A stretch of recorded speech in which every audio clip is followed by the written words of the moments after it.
Hey, it's Darlene. Welcome to my channel. Today I'm working on a card. I'm using a sketch by Sketch and Scrap, and I'll have that sketch in just a second. Right now I'm stamping the image I'm going to be coloring in. I'm doing it now so I can put it aside and let the ink dry. And then I'm going to take this plaid paper. Now the sketch, like I said, when you see it, you'll see that there is a plaid background or gingham kind of background. So that's kind of what encouraged this print. I thought I would do like an ocean kind of vibe going on. So I cut my white cardstock to 4 by 5 1/4 because I'm going to be using a standard card. And normally I would do the next mat about 1/4 of an inch smaller on all edges. I end up doing like about, I don't even know what it would be. It's between 3 3/4 and 4 inches.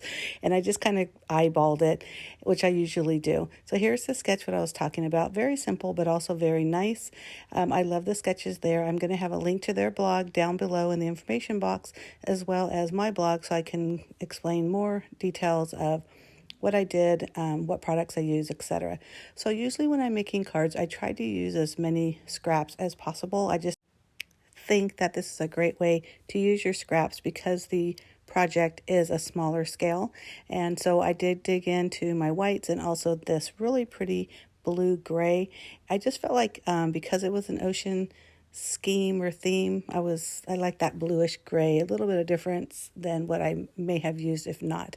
So I decided to go with this, just a plain old happy birthday stamp. I always like to stamp it first on a sample just to make sure there's no ink around the edges, that kind of thing, which there wasn't, which is perfect because it was a very good stamped image. I'll probably use that later for something else.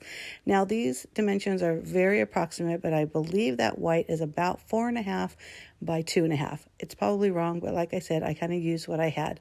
So that image, I wasn't sure if I was going to cut around it or use a circle punch. You can see there, I decided to use the circle punch, just like the sketch. It was a circle image at the bottom. So once I decided that, I went ahead and punched it out, and I am going to be coloring that in. But in the meantime, I went ahead and adhered those pieces down. And as you can see here, I'm using a very fine black pen, and I'm just going around the edges, which I love to do in both my scrapbooking and also my card making. So off screen, I did use some shell stamps because I'm going to do something really fun in the inside of the card. Right now, I'm just really kind of prettying up that top or the front of the card. That stamp right there I love because it's very simple and it's just like little dots, but of course it's supposed to be sand, which it does look like sand, especially when you use a sand color ink pad, which I did use. So I did that there, and then I decided I was going to add some to this stamped image, so I put some on that bottom part, but you'll see later that I end up adding a little bit more. I'm just grabbing some of my alcohol ink markers, and you know, if you follow me or if you're a subscriber, I'm not the world's best colorer. I just like to add a little bit of shading, which is what I did. I used a blue-gray for the majority of it, and then the wood piece was just one of those. Oh, we're having earthquakes here, and there's going, oh, a huge one right now. Okay, that was really freaky. It seems to calm down. I'm not going to try to panic because I am a little freaked out. But basically, I use one of those tri-blend markers, and those are great because you don't have to guess what colors to use to highlight and darken and all that kind of stuff. I did use the black fine point marker again to go around the circle because I figured that's what I did with the other part, so it just all kind of matched.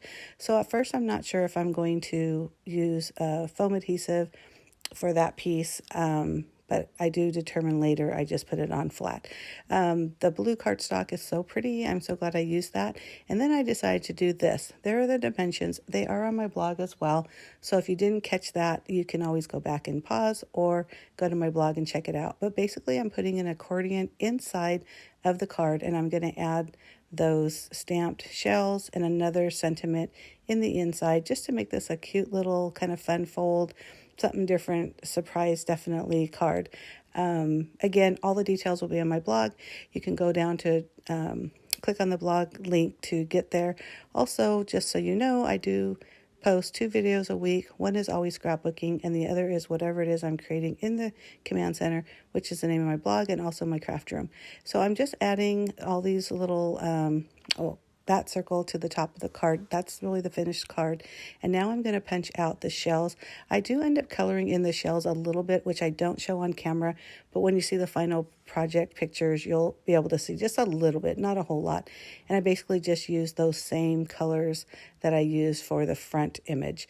And as you can see here, I just put adhesive on the top half of these circles, and I'm just kind of guessing. You could definitely use a pencil or something if you wanted to make sure you didn't get extra adhesive over on the bottom half of those, which you can see me, I just use my fingers to kind of feel it, make sure I didn't have any wayward adhesive. And just FYI, you're probably noticing that my nails are really horrible and I really should have fixed them, but my granddaughter loves to do my nails and she never uses the same colors on both hands, and most time not even on the same fingers on the same hand. So I have some like dark color, almost black on one hand and then white on the other. It's actually not white, it's very, very light pink, but and they're also peeling, so excuse my nails, they look horrible. But also my manicurist is not, she's not certified. Anyhow, like I mentioned, I do hope you like this card. If you do, give me a thumbs up. Also hit that subscribe button, and you can also hit the notification bell to be notified of any of my upcoming videos. Thanks for watching. Bye.